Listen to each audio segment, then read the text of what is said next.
Our first story is from Lena Windrunner, a Shoshone woman. And this happened in the summer of 2019 in the Wind River Range of Wyoming.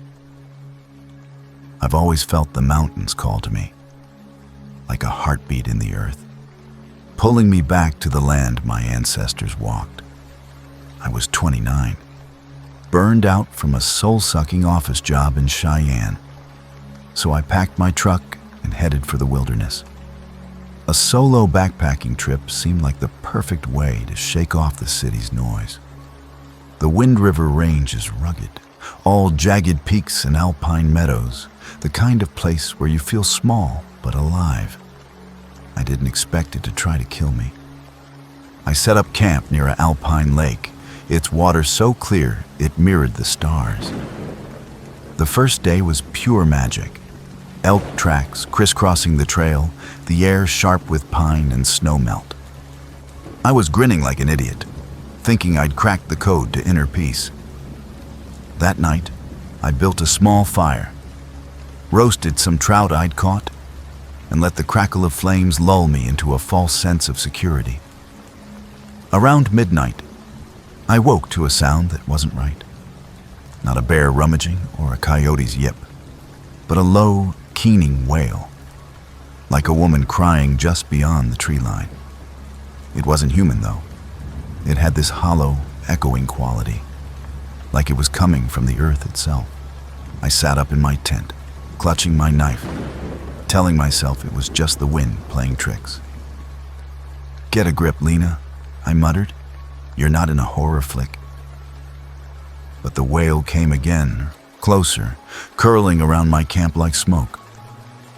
I unzipped the tent, flashlight in hand, and scanned the darkness. Nothing but pines swaying in the breeze. Then I saw it, a flicker of movement, a shadow that didn't match the trees. It was tall, humanoid, but wrong, like it was wearing someone else's skin too loosely. My heart kicked into overdrive.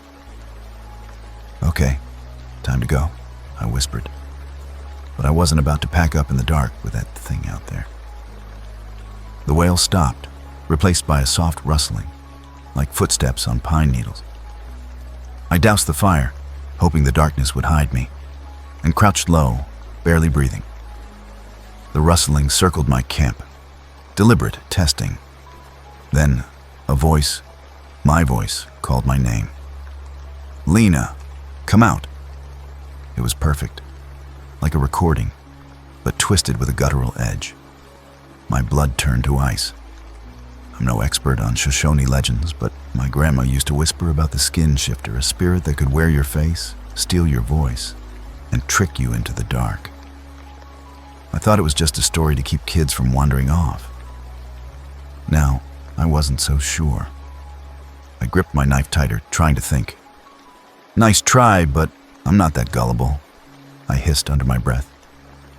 The rustling stopped, and for a moment, I thought it had left. Then the tent flap rustled, and I saw fingers, long, gray, with nails like blackened talons, curl around the edge. I didn't think. I slashed with my knife, catching something soft. A screech, inhuman and raw, split the night, and the fingers yanked back. I bolted out the back of the tent, tearing through the fabric, and ran toward the lake, my flashlight bobbing wildly. The terrain was treacherous, rocks and roots waiting to trip me. But I didn't dare slow down. Behind me, the screech turned into a laugh, a horrible mimicry of my own, chasing me through the pines. I reached the lake's edge, the water glinting under the moon, and spun around, knife raised. The thing stood maybe 20 feet away, fully visible now. It was tall, over 7 feet, its body gaunt and stretched, draped in what looked like tattered human skin, sagging at the joints. Its face, it was mine, but wrong. The eyes too large, the mouth stretched into a grin that showed too many teeth. "Lena," it crooned, stepping closer. "You can't run." "Screw you," I spat, grabbing a rock and hurling it. It struck the thing's chest, and it staggered, letting out a hiss like a punctured tire. I didn't wait to see if it was hurt. I turned and splashed into the lake, the cold biting my legs. I remembered something Grandma said. Running water could confuse spirits, mess with their senses. I waded deeper, the current tugging at my knees, and prayed she was right. The Skinshifter paced the shore, its head twitching, my stolen face contorting with rage. It didn't follow me into the water. I stayed there, shivering, until dawn broke, painting the sky pink. The thing was gone, or so I thought. I stumbled out, soaked and freezing, and made for my camp to grab my gear. The tent was shredded, my backpack torn open, contents scattered. Claw marks raked the ground, deep and jagged, like a warning. I didn't stick around to analyze it. I grabbed what I could, my map, a water bottle, a granola bar, and started hiking toward the trailhead, about 10 miles away. Every snap of a twig had me jumping, every shadow a potential threat. Should have stayed in Cheyenne, I muttered, trying to laugh off the fear. Halfway to the trailhead, I found a backpack, not mine, half buried in the dirt. It was torn, blood-streaked, with a driver's license inside. Mark Jensen, 34, from Lander. My stomach twisted. Had the Skinshifter gotten him too? I tucked the ID in my pocket, vowing to report it. Then I heard it again, that wail, distant but closing fast. I broke into a run, my legs burning, the map flapping in my hand. The forest seemed to shift around me, trees leaning closer, branches clawing at my face. I tripped, slamming into the dirt, and when I looked up, it was there.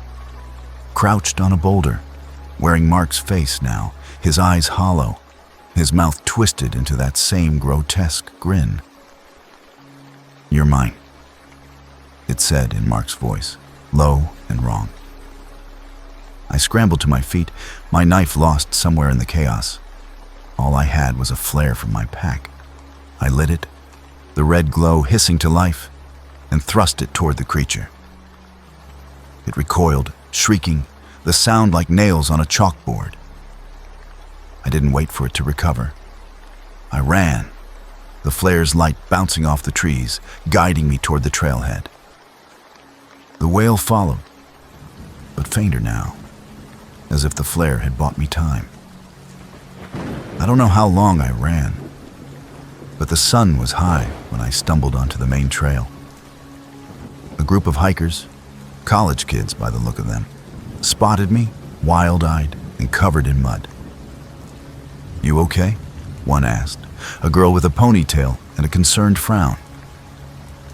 I tried to explain, words tumbling out about a creature, a Skinshifter, but their faces said they thought I was nuts. "Just get me to the ranger station," I gasped. They didn't argue, helping me limp the last mile. At the station, I spilled everything to a ranger named Carla, a no-nonsense woman with a clipboard. She listened, jotting notes, but her raised eyebrow told me she wasn't buying the supernatural angle. "Could have been a bear," she said, "or a cougar. People see things when they're scared." I showed her Mark's ID, and her face tightened. "We'll look into it," she promised, but her tone was skeptical. They found Mark's body later, torn apart, deep in the range. Official reports said animal attack, but I knew better. Back home, I couldn't let it go. I called my grandma, who listened quietly as I recounted the ordeal. "Skinshifter," she said, her voice heavy. "It's a spirit of deception, Lena. Steals faces to lure its prey. You were lucky. Running water saved you." She told me old Shoshone stories of the creature, a guardian turned predator, punishing those who strayed too far into sacred lands. Maybe I'd crossed a line, or maybe it just liked the hunt. Either way, it wasn't picky about its victims. I don't hike alone anymore. The city's noise doesn't bother me as much now. It's safer than the silence of the Wind River Range. Sometimes, late at night, I hear my own voice calling my name, faint from the shadows. I tell myself it's just the wind, but I keep a flare by my bed, just in case. Our second story comes from Caleb Iron Elk, a Lakota man who ventured into the Black Hills of South Dakota in the fall of 2014. I'm no stranger to the wilds. Grew up hunting and fishing in these parts, feeling the pulse of the land like it was my own. But nothing in my 32 years prepared me for what I found out there. I just lost my job at a hardware store in Rapid City, and the Black Hills, sacred to my people, seemed like the place to clear my head. Figured a few days of camping would set me right.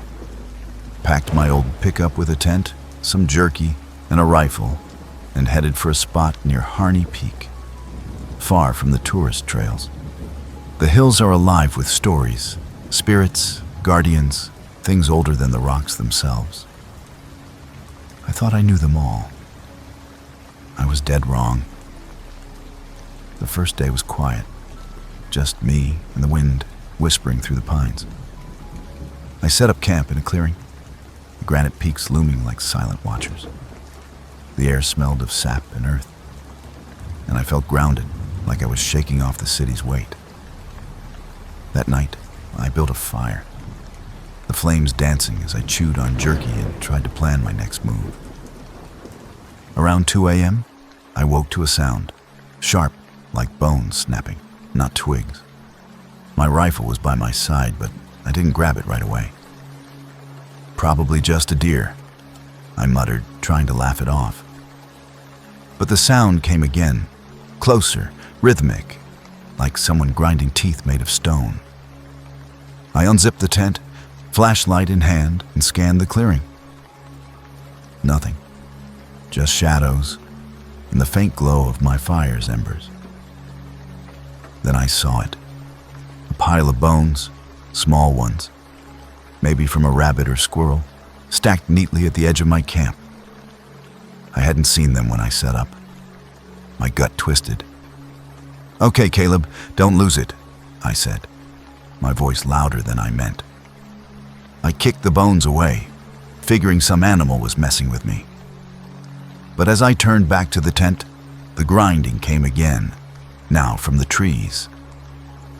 I swung the flashlight, catching a glimpse of something, tall, thin, moving too smoothly, like it was gliding. It was gone before I could focus. But the air turned heavy, thick with a smell like damp rot and copper. I didn't sleep after that. Kept the fire going, rifle across my lap, telling myself I was overreacting. Bears don't stack bones, I joked, but it fell flat. At dawn, I checked the clearing. The bones were back, arranged in a spiral this time, bigger ones mixed in. Deer, maybe elk. I'm no coward, but that was enough to make me pack up. I wasn't sticking around for whatever was playing arts and crafts with skeletons. As I slung my pack on, I heard it. A low, rattling hum, like a rattlesnake's tail but deeper, coming from the ridge above. I froze, scanning the rocks. There, half hidden by a boulder, was a figure. It was humanoid, but wrong, its body woven from bones, not just covered in them. Bones knitted together like a basket, moving as if alive. Its head was a deer skull, antlers jagged, with eyes like burning coals. "Nice art project," I quipped, my voice shaking. "Mind if I skip the gallery tour?"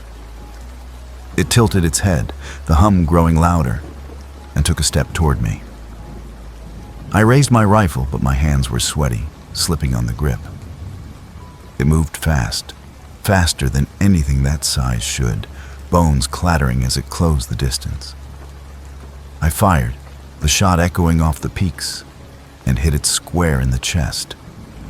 The bullet passed through, splintering bone, but it didn't stop. It let out a sound like a scream mixed with a laugh, and I bolted down the trail, my pack bouncing against my back. The forest felt alive, branches snagging my jacket like they were trying to hold me back. The rattling hum followed, sometimes close, sometimes fading, like it was toying with me. I stumbled across a stream, hoping the water would slow it down. Old Lakota stories say spirits hate running water. I splashed through, the cold biting my legs, and glanced back. The thing was on the bank, its bone-woven limbs twitching, but it didn't cross. Score 1 for Grandma's stories, I panted, but I kept moving. The trail was rough, rocks and roots tripping me up, but I wasn't about to stop. Halfway to the trailhead, I found a campsite, not mine, abandoned. Tents were torn, sleeping bags shredded, and a backpack lay open, its contents scattered. Blood stained the dirt, dark and fresh. My heart sank. I rifled through the pack, finding a wallet, Sarah Collins, 27, from Sioux Falls. "Sorry, Sarah," I whispered, pocketing her ID. The hum came again, closer, and I saw it on the ridge, its skull head glinting in the sunlight. It was weaving something, bones from the ground rising, snapping into place to form new limbs. I didn't wait to see what it was building. I ran, my lungs burning, the rifle heavy in my hands.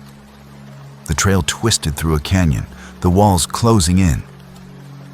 I heard the hum behind me, now mixed with a scraping sound, like bones dragging across stone. I turned, firing another shot, but it was like shooting a pile of kindling. It just kept coming, rebuilding itself as it moved. "What do you want?" I shouted, desperation cracking my voice. It didn't answer, just kept gliding, its coal eyes locked on me. I remembered a story my uncle told about the Bone Weaver, a spirit that collected the bones of the dead to guard sacred places, punishing those who disturbed them. Maybe I'd camped too close to something holy. Maybe it just didn't like my face. I spotted a cave ahead, a narrow slit in the canyon wall. I squeezed inside, the rocks scraping my arms, and held my breath. The hum stopped outside, replaced by a soft clatter like dice in a cup.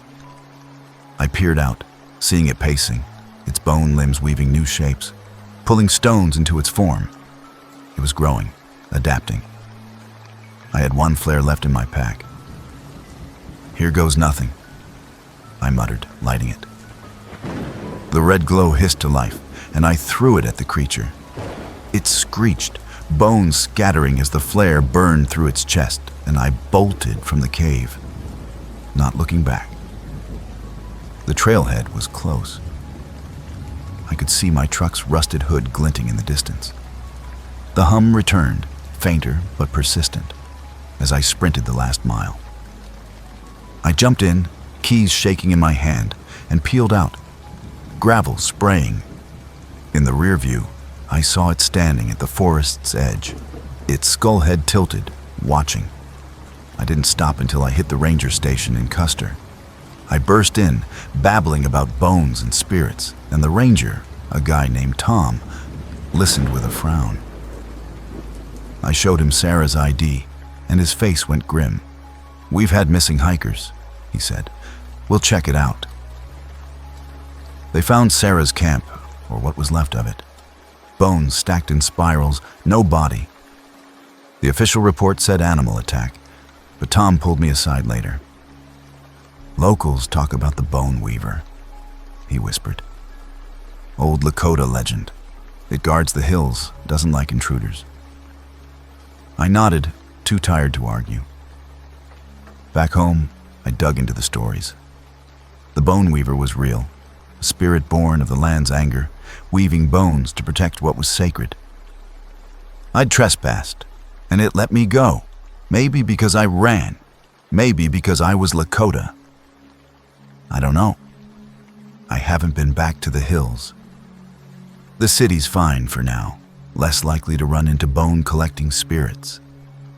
But sometimes, when the wind howls, I hear that rattling hum, and I check my locks twice. Our third story comes from Mia Spotted Horse, a Cheyenne woman who faced the unknown in the Bighorn Mountains of Wyoming in the spring of 2016. I'm no stranger to the wild, grew up riding horses and tracking game on the res, so the Bighorns felt like home. At 27, I needed a break from family drama and a dead-end waitressing gig. So I grabbed my backpack, a beat-up tent, and headed into the mountains for a solo hike. The Bighorns are all sharp ridges and deep valleys, the kind of place where you can lose yourself and find something ancient. I didn't expect that something to find me first. Day one was perfect. The trails were quiet, wildflowers blooming in patches, the air crisp with sage and pine. I set up camp near a creek, its gentle rush lulling me as I cooked ramen over a small fire. This is living, I said to myself, grinning like a fool. That night, though, the vibe shifted. I woke around 3 a.m. to silence. Not the usual forest hum, but a dead, heavy quiet like the world was holding its breath. Then I heard it. A low, wet chuckle. Like someone gargling mud. Coming from the trees, my skin prickled. Probably just an owl, I muttered. But I grabbed my hatchet anyway, my heart thumping. I unzipped the tent, flashlight sweeping the darkness. The beam caught something, a pair of eyes, low to the ground, reflecting yellow. Not a coyote, not a cat. They were too wide, too human-like, set in a face that wasn't there. The chuckle came again, closer, and I swung the light back, but the eyes were gone. Instead, my shadow stretched across the ground, longer than it should have been, moving slightly like it was swaying. I froze. "Okay, Mia, you're not tripping," I whispered, but my gut screamed otherwise. I'd heard Cheyenne stories about the Shadow Eater, a spirit that stole your shadow to consume your soul. Grandma called it a bedtime story. Right then, it felt real. I doused the fire, hoping darkness would hide me, and crouched in the tent, hatchet in hand. The chuckle circled my camp, sometimes near, sometimes far, like it was playing tag. Then my shadow, cast by the moonlight through the tent, twitched again, its edges blurring, forming claws that weren't mine. I yelped, scrambling back, and hacked at the tent wall, tearing it open to escape. The chuckle turned into a shriek, high and grating, as I stumbled toward the creek, my flashlight bouncing. The air smelled wrong, like ash and blood. My shadow trailed me, stretching too long, moving when I didn't. I splashed into the creek, the cold shocking my legs. "Water messes with spirits, right?" I panted, remembering Grandma's tales. The chuckle stopped, but my shadow rippled on the water's surface, grinning with a mouth it shouldn't have. I swung the hatchet at it, stupid as that sounds, and the water splashed, breaking the image. The shriek came again, from the bank, where a shape crouched, low, sleek, like a panther but made of darkness, its face a void with those yellow eyes. "Nice try, but I'm not on the menu," I snapped, backing deeper into the creek. It paced but didn't cross, snarling that wet chuckle. I stayed in the water till dawn, shivering, hatchet raised. The thing vanished with the first light. But I wasn't taking chances. I hiked back to camp, finding my tent shredded, my pack torn open, and my shadow, normal now, thank God, following like it should. But there was something else. A hiking boot, not mine, half buried in the dirt, blood crusted on the laces. I dug it up, finding a wallet inside. Jake Ruiz, 30, from Sheridan. My stomach dropped. "Sorry, Jake," I muttered, pocketing the wallet. I grabbed what gear I could and started the long trek to the trailhead, 10 miles out. The forest felt wrong, shadows too dark, moving when they shouldn't. I kept to open trails, avoiding thick trees where the thing could hide.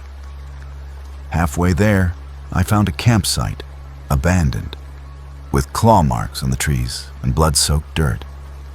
Jake's, maybe. The chuckle returned, faint, from the ridge above. I saw it again, the Shadow Eater, its form flickering like smoke, yellow eyes locked on me. "You're persistent, I'll give you that," I said, trying to sound braver than I felt. I pulled a flare from my pack, lit it, and waved the red glow. The thing hissed, its form dissolving into the shadows, and I ran, the flare lighting my way. The trail twisted through a narrow pass, rocks looming like silent judges. The chuckle followed, closer, my shadow stretching and twisting again, claws forming at its edges. I swung the hatchet, more out of panic than sense, and the shadow snapped back to normal. "Stay in line," I growled, heart pounding. I was close to the trailhead. I could see my truck's dusty outline. But the thing was faster, darting between trees, its eyes flashing. I lit my last flare, hurling it at the ground between us. The shriek was deafening, the creature recoiling as the light flared, and I sprinted the final stretch, diving into my truck. I fumbled the keys, the engine roaring as I peeled out. Gravel flying. In the rear view, I saw it crouched at the trailhead, its void face grinning, my shadow flickering in the mirror like it wasn't fully mine. I didn't stop till I hit the ranger station in Buffalo. I burst in, waving Jake's wallet, babbling about shadows and spirits. The ranger, a grizzled guy named Hank, listened, his eyes narrowing. "We've had disappearances," he said, taking the wallet. "We'll check it out." I knew that tone. Skepticism with a side of pity. They found Jake's camp, or what was left. Torn gear, blood, no body. The report said animal attack, but Hank pulled me aside. "Old Cheyenne talk about the Shadow Eater," he whispered. "Steals your shadow, takes your life. You're lucky." I nodded, too shaken to argue. Back home, I dug into tribal lore. The Shadow Eater was real, a spirit of vengeance, hunting those who disrespected the land. Maybe I'd camped too close to a sacred site, or maybe it just liked the chase.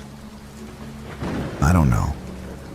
I stick to open plains now, no shadows to steal. But sometimes at dusk, my shadow stretches too long, and I hear that wet chuckle. I keep a flare handy, just in case. Our fourth story comes from Jonah Two Rivers, a Blackfoot man who faced a nightmare in Montana's Flathead National Forest in the winter of 2013. I've always been a winter guy. Give me snow and ice over sweaty summers any day. At 35, I was itching to escape the grind of my mechanic job in Kalispell, so I planned a solo snowshoe trip deep into the Flathead. The forest is a beast in winter, all silent pines and frozen lakes, the kind of place where the cold feels alive, like it's watching you. My Blackfoot blood ties me to this land, but nothing in my upbringing prepared me for what I'd meet out there. I packed my snowshoes, a tent, a propane stove, and my trusty hatchet, thinking I was ready for anything. Big mistake. The first day was brutal, but beautiful. Snow crunched under my snowshoes, the air sharp enough to cut. I set up camp near a frozen creek, the pines heavy with fresh powder. The silence was perfect. broken only by the occasional groan of ice or a distant owl. I built a fire, melted snow for coffee, and felt like a king in the wilderness. "Eat your heart out, city life," I said, toasting the stars. That night, though, the forest turned on me. I woke to a sound like a sigh, long and low, like someone exhaling right outside my tent. The temperature had plummeted, my breath fogged even inside. I grabbed my hatchet, telling myself it was just the wind. Then the sigh came again, closer, carrying a chill that seeped through my sleeping bag. I unzipped the tent, flashlight cutting through the dark. The beam caught snowflakes swirling in a pattern, like they were being pulled by an unseen hand. Then I saw it, a faint outline in the snowstorm, tall and wispy, like a figure made of frost and shadow.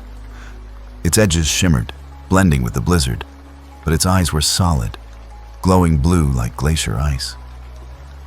My heart jackhammered. "Okay, Jonah, don't lose it," I muttered, gripping the hatchet. I'd heard Blackfoot's stories about the Frost Wraith, a spirit born of winter's wrath, freezing the souls of those who disrespected the land. Thought it was just a tale to scare kids. Now, it was standing 10 feet away. The sigh became a whisper, my name carried on the wind. Jonah. It wasn't human, more like ice cracking under pressure. I swung the flashlight, but the beam passed through it, scattering light like a prism. The thing moved, gliding without steps, and the cold intensified, my fingers numbing even through gloves. I stumbled back, tripping over my snowshoes, and scrambled into the tent, zipping it shut. "Great plan, genius," I hissed to myself. "Hide in a nylon coffin." The whisper grew louder, circling, and frost crept up the tent walls, cracking the fabric like glass. I hacked at the ice with my hatchet, but it spread faster, the air so cold it burned my lungs. I bolted out, snow stinging my face, and ran for the creek. Blackfoot lore says spirits struggle with moving water, even frozen ones. The ice was thick, but I hoped the current beneath would mess with it. The wraith followed, its sigh now a howl, snow swirling into a vortex around it. I slid across the creek, the ice groaning under my weight, and glanced back. The wraith hovered at the edge, its blue eyes flaring, but it didn't cross. "Score 1 for the old stories," I panted, my breath freezing on my scarf. I kept moving, snowshoes sinking deep, the forest a maze of white. Dawn broke, gray and weak, but the wraith was gone. I hiked back to camp, finding my tent collapsed, frost patterns etched into the snow like claw marks. My gear was scattered, my stove cracked as if frozen solid and smashed. I found a glove, not mine, half buried in the snow, blood frozen inside it. My gut twisted. Digging deeper, I pulled out an ID. Clara Holt, 29, from Missoula. "Damn it, Clara," I whispered, pocketing the ID. I wasn't sticking around to see if the wraith had her. I grabbed my pack and started the 8-mile trek to the trailhead, the cold biting harder than it should. The forest was too quiet, no birds, no wind, just my crunching steps. Then the sigh came again, faint, but closing in. I picked up the pace, snowshoes clumsy, my hatchet swinging at my side. Halfway to the trailhead, I stumbled into another camp, or what was left of it. A tent was shredded, sleeping bags frozen stiff, and blood stained the snow in jagged streaks. Clara's camp, maybe. Claw marks, not animal, but sharp and precise, gouged the trees. The sigh turned into a howl, and I saw it. The wraith, gliding between pines, its form sharper now, a skeletal frame of ice with those blue eyes burning. "You're a real charmer," I said, my voice cracking. I lit a flare, the red glow hissing, and waved it. The wraith shrieked, its form fracturing like cracked ice, but it didn't retreat far. I ran, the flare's light bouncing off the snow. The trail narrowed, pines closing in, their branches heavy with ice that seemed to shift, reaching for me. The wraith's howl followed, its breath freezing the air, my eyelashes icing over. I remembered a cave near the trailhead, a small one I'd passed on the way in. If I could reach it, maybe I could wait out the storm. The howl grew louder, the cold so intense my legs felt like lead. I spotted the cave, a dark slit in a rocky outcrop, and dove inside, scraping my arms on jagged stone. The wraith's sigh echoed outside, snow swirling at the entrance, but it didn't enter.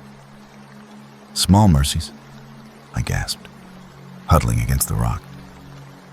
Inside, the cave was warmer, but not by much. I lit another flare, its light revealing etchings on the walls, Blackfoot symbols, warnings about a spirit that fed on warmth, stealing life with its frozen breath. The wraith's howl rattled the cave, and frost crept along the entrance, but the symbols seemed to hold it back. I stayed there till midday, the storm easing, the sigh fading. When I emerged, the forest was still, the wraith gone. I hiked the last miles, exhausted, the ID in my pocket a heavy weight. At the trailhead, my truck was half buried in snow, but it started, thank God. I drove straight to the ranger station in Hungry Horse, bursting in with Clara's ID and a wild story. The ranger, a woman named Ellen, listened, her face grim. "We've had missing hikers," she said, taking the ID. "We'll search." They found Clara's camp, torn apart, no body. The report blamed a freak storm, hypothermia, but Ellen pulled me aside. "Locals talk about the frost wraith," she said. "Blackfoot say it guards the winter, punishes those who take the land for granted." I nodded, too drained to argue. Had I disrespected the forest, camping in its heart during winter? Or was it just hungry? Back in Kalispell, I hit the library, diving into Blackfoot lore. The frost wraith was real, a spirit of cold vengeance, born when the land's balance was disrupted. Maybe logging nearby had pissed it off, or maybe I'd just been in the wrong place. I don't snowshoe alone anymore. The garage is fine. Grease and engines don't sigh your name. But when winter hits, I feel that cold creep in. And sometimes, in the dark, I see my breath freeze, like something's exhaling back. Our fifth story comes from Nora Whitecloud, a Ho-Chunk woman who ran into trouble in Wisconsin's Chequamegon-Nicollet National Forest in the summer of 2017. I've always been a plant nerd. Give me a forest floor and I'll name every leaf and root like it's my job. At 30, I was freelancing as a botanist, cataloging rare plants for a university grant, and the Chequamegon-Nicollet was my playground. Miles of old-growth forest, bogs, and streams. It's a green paradise. I packed my notebook, a tent, and a machete for hacking through underbrush, figuring a week alone would be a breeze. My Ho-Chunk grandma used to warn me about the forest spirits, especially the Bloodroot, a plant-turned curse that guarded sacred groves. I laughed it off as old-school superstition. Should have listened. Day one was textbook perfect. I hiked deep into the forest, sketching ferns and spotting a rare lady's slipper orchid. The air smelled of moss and cedar, and I was in my element, humming like a kid on a treasure hunt. I set up camp near a bog, its surface dotted with pitcher plants, and cooked beans over a small fire. "Nora, you're living the dream," I said, toasting the fireflies. That night, I woke to a smell, sweet, like overripe fruit. but with a coppery tang. My tent was stifling, the air heavy. Then I heard it. A rustling, not leaves, but wet. Like something dragging through mud. My machete was by my sleeping bag, and I grabbed it, heart thumping. "Just a raccoon, right?" I whispered. But my gut wasn't buying it. I unzipped the tent, flashlight in hand. The bog glowed faintly, mist curling over the water. The rustling stopped, but the smell grew stronger, clogging my throat. Then I saw them. Bloodroot plants. Their white petals stark against the dark, sprouting in a circle around my camp. I hadn't seen them earlier, and bloodroot doesn't just pop up overnight. Their roots, red as veins, pulsed faintly, like they were breathing. My skin crawled. Grandma's stories rushed back. The bloodroot wasn't just a plant, but a spirit, binding those who trespassed to the earth forever. "Okay, Nora, don't freak," I muttered. But my flashlight caught something else, a figure, low and twisted, crawling through the bog, its limbs knotted like roots. It was human-shaped but wrong, its body woven from vines and blood-red roots, its face a hollow mask of bark with glowing amber eyes. The rustling was its movement, dragging itself through the mud, roots snapping and reforming. I froze, machete trembling. "Nice garden," I quipped, my voice cracking. "Mind if I skip the tour?" It tilted its head, eyes flaring, and let out a sound like sap bubbling, wet and deep. I backed toward the tent, but the bloodroot circle tightened, their roots slithering across the ground, blocking my path. The thing crawled closer, its root limbs stretching, and I swung the machete, slicing through a vine. It hissed, amber sap spraying, and recoiled, but the roots around me surged, wrapping my ankles. I hacked at them, the blade sticky with sap, and broke free, sprinting toward the bog's edge. The forest seemed to fight me, branches clawing, ground sucking at my boots. The bubbling sound followed, the bloodroot spirit gliding through the trees, its eyes like lanterns in the dark. I remembered Grandma saying sacred plants guarded their groves with water barrier, so I aimed for a stream I'd crossed earlier. My lungs burned as I splashed into it, the cold water knee-deep. The spirit stopped at the bank, its root body twitching, amber eyes glaring. "Guess you're not a swimmer," I panted, but it started pulling bloodroot plants from the ground, weaving them into a bridge toward me. I didn't wait to see if it worked.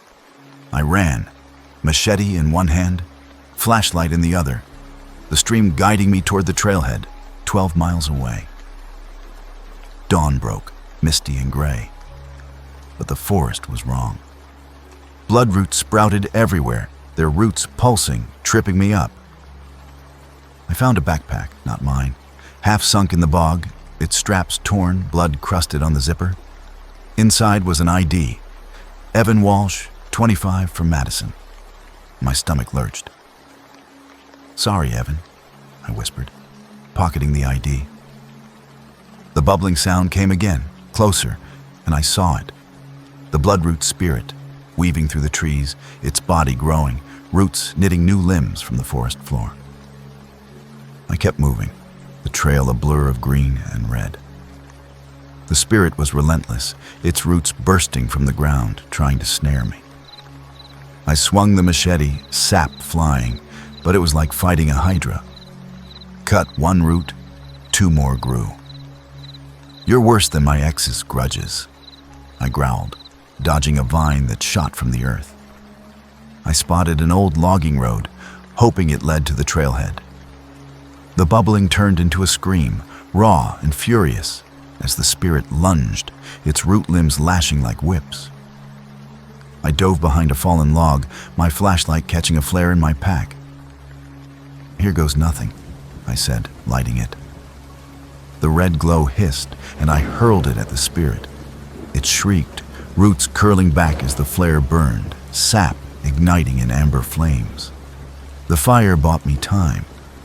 I ran, the logging road rough but open, bloodroot still sprouting at the edges. The spirit's scream followed, fainter but persistent, its eyes glowing through the trees. I found another camp, abandoned, tents ripped, bloodroot growing through the wreckage.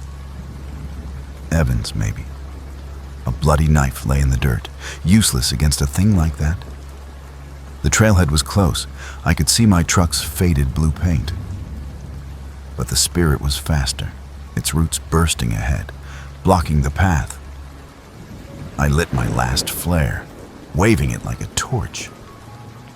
"Back off, you overgrown weed," I shouted.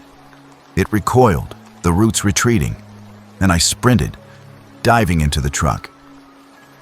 Keys shaking, I started the engine, tires spinning in the mud. In the rear view, the bloodroot spirit stood at the trailhead, its bark face splitting into a grotesque smile, amber eyes burning. I floored it, the forest blurring past, and didn't stop till I hit the ranger station in Hayward. I stumbled in, waving Evan's ID, babbling about bloodroot and spirits. The ranger, a guy named Paul, took notes, his face skeptical. "Could be a bear," he said, but I saw doubt in his eyes. I handed over the ID, and he promised a search. They found Evan's camp, torn apart, no body, just bloodroot everywhere. Official report said animal attack. But Paul muttered about ho-chunk legends, the bloodroot spirit guarding sacred groves, punishing intruders. I dug into the stories back home. The bloodroot was real, a curse tied to the land, feeding on those who took too much, plants, game, or peace. Maybe I'd crossed a grove, or maybe it was just hungry. I don't go into the Chequamagon Nicolet anymore. Apartments full of potted plants, but I check their roots just in case. Sometimes, at night, I smell that sweet copper tang, and my machete's never far.